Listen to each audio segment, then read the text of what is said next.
Every year, we often get a commercialized version of Dr. Martin Luther King Jr. Day, where we might share some of our favorite quotes of his or reminisce on some of his more famous speeches. Well, I spoke to a few historians who decided to share and dive deep on Dr. King's true American philosophy. I'm not worried about anything. I'm not fearing any man.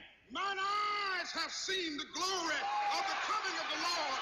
It was not just about peace, it was about understanding, because King was a civil rights beacon of light, not just for African Americans, but for all Americans. And so we have to keep that in mind.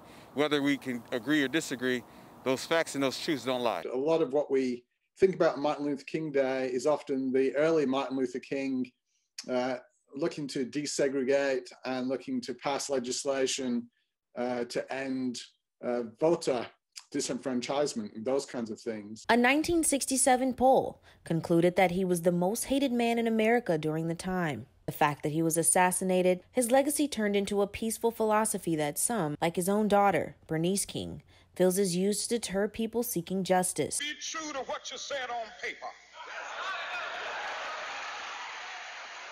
But later in life, you look to tackle deeper structural issues of racial inequality and poverty in the United States. King came to Arkansas twice, I believe, during the civil rights movement that we know of. He spoke at the graduation of one of the first persons to graduate from Little Rock Central High School. That timeline was 1957 for them with the crisis, and King came here in 1959. His impact felt and heard. His life lived as powerful as his words. But somewhere I read of the freedom of assembly. His death elevating him to the status of an icon as the face for peace and justice that Davis feels shouldn't be a Band-Aid on a bigger wound. We all know America's original sin is slavery. Well, racism is like a cancer, but of course it's one of those cancers that we still have.